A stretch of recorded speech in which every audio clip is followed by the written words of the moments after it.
5% pensions में इजाफा किया गया है। साथ ही साथ 1 से लेकर 15 ग्रेड तक तमाम सरकारी मुलाजमीन और इनके मसावी मुसल्लह अफवाज के अरकान के मौजूदा कन्वेंस अलाउंसेस में 25% इजाफे की तजवीज़ है। ग्रेड 1 से 15 के मुलाजमीन के मुख्तलिफ अलाउंसेस में इजाफे की तजवीज़ भी है।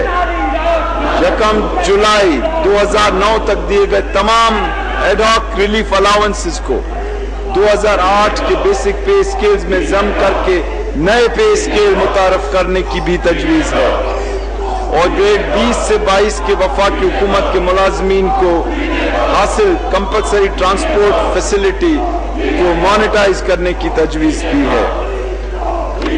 और मैडम स्पीकर, अब मैं आपको माली साल 2010-11 के नजरसानी शुदा जो तखमीना जात हैं उनसे हटकर 2011-12 के बजट की तरफ आ रहा हूं। नए माली साल में वफाकी बजट का आउटले 2504 अरब रुपए है, जो रवा साल से 12.3% ज्यादा है। इसमें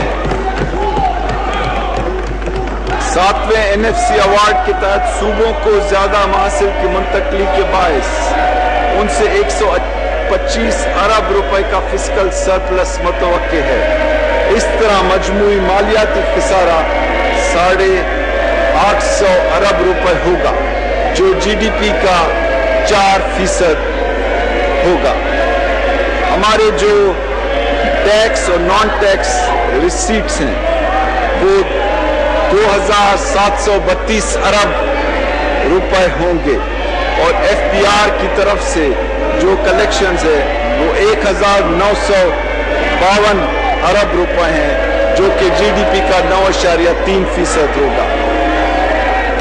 मैडम स्पीकर, अब मैं टैक्स की तजावीज़ की तरफ आ रहा हूँ। ये एक ऐसा एरिया है जिसमें मुसलसल हुकूमतें नाकाम रही हैं, लेकिन प्राइम मिनिस्टर गिलानी की हुकूमत इसमें इनकलाबी इकदाम ले रही है, जो आज मैं आपके सामने पेश कर रहा हूं। नंबर 1, अगर आप इस वक्त की सिचुएशन देखें तो हमारी इनकम टैक्स, अगरचे हमारी आबादी 18 करोड़ है, लेकिन 15 लाख लोग भी मुश्किल से गोशवारे भरते हैं।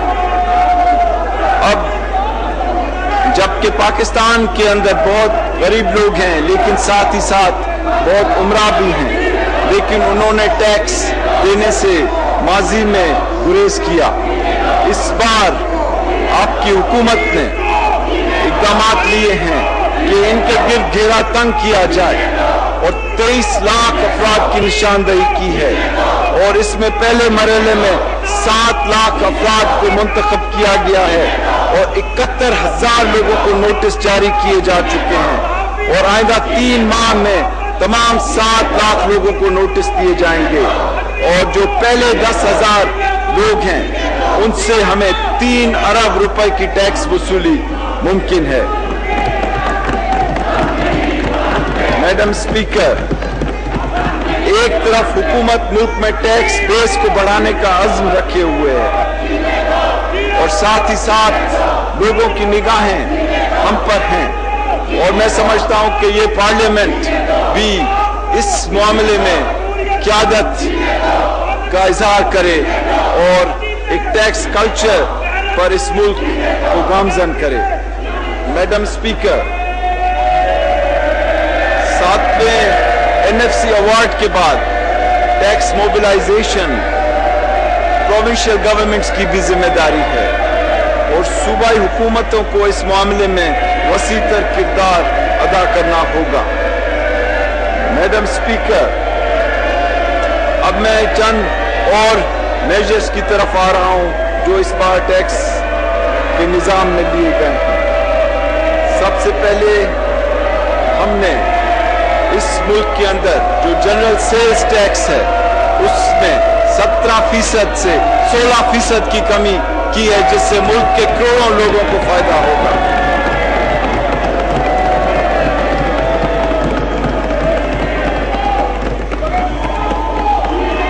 सेकंड, हम इस मुल्क के अंदर जो ड्यूटीज का निजाम है उसको इंप्रूव करना चाहते हैं और इसके लिए चंद तजावीज यहां पर पेश की जा रही हैं।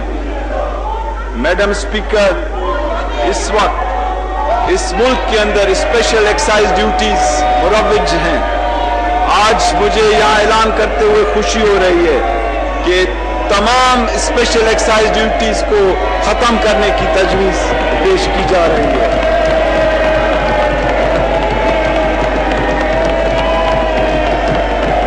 मैडम स्पीकर, इस मुल्क में 397 रेगुलेटरी ड्यूटीज मुरव्वज हैं और यहां पर उनमें से 392 रेगुलेटरी ड्यूटीज को खत्म करने की तजवीज पेश की जा रही है। मैडम स्पीकर, इस वक्त 46 चीजों पर फेडरल एक्साइज ड्यूटी लगी हुई है और इनमें से 15 को इस फहरिस्त से निकालने की तजवीज दी जा रही है और बकाया तमाम अशिया जिन पर फेडरल एक्साइज ड्यूटी लगी हुई है उनको अगले 2 साल में 0 कर दिया जाएगा।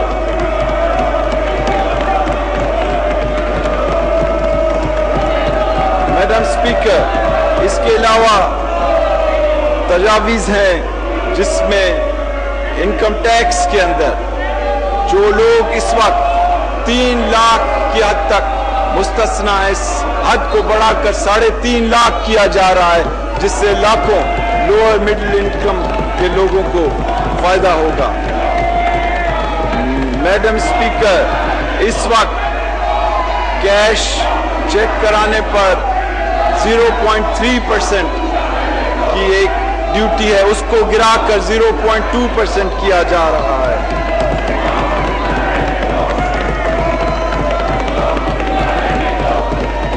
इसके अलावा मैडम स्पीकर, कई ऐसी तजावीज हैं जिनका ताल्लुक फेडरल एक्साइज ड्यूटीज, जिसमें सीमेंट के ऊपर 700 रुपए फी मेट्रिक टन को कम करके 500 रुपए फी मेट्रिक टन लाया जा रहा है और तमाम जो सॉफ्ट ड्रिंक्स हैं उन पर फेडरल एक्साइज ड्यूटी को 12% से लेकर 6% किया जा रहा है और कई ऐसी स्टेप्स ली जा रही हैं जिससे सरमायाकारी को फरोग होगा और जिससे कैपिटल मार्केट्स में बेहतरी आएगी और जिससे रोजगार के मौके मिलेंगे और जिससे लोगों को इस मुल्क के अंदर होप मिलेगा और इस मुल्क की तरक्की की राहें खुलेगी। आखिर में मैडम स्पीकर, मैं समझता हूं कि हम एक ऐसे दौर से गुजर रहे हैं कि हमें मुत्तहद होना चाहिए और हमें पॉलिटिकल मैच्योरिटी का इजहार करना चाहिए और हमें जमहूरियत के तकाज़ों को पूरा करना चाहिए। ये राय, ये इख्तियार सिर्फ पाकिस्तान के अवाम को है कि वो किसको इस मनसब पे बिठाएं और किसको टेबल की उस साइड पर बिठाएं।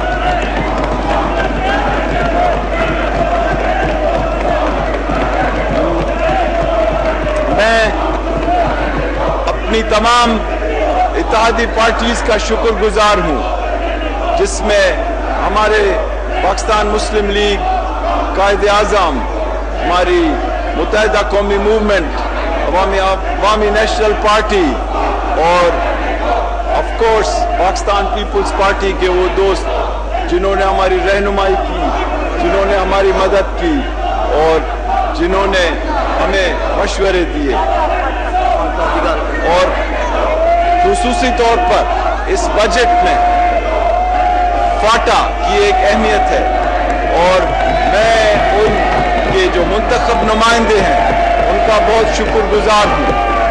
साथ ही साथ इस हुकूमत ने गिलगित बल्तिस्तान को नए हुकूक दिए और मैं उनकी लीडरशिप का भी शुक्रगुजार हूँ। इस मुल्क ने आज़ाद जम्मू और कश्मीर के लिए एक नई सोच रखी और मैं उनकी क़यादत का भी शुक्रगुजार हूँ।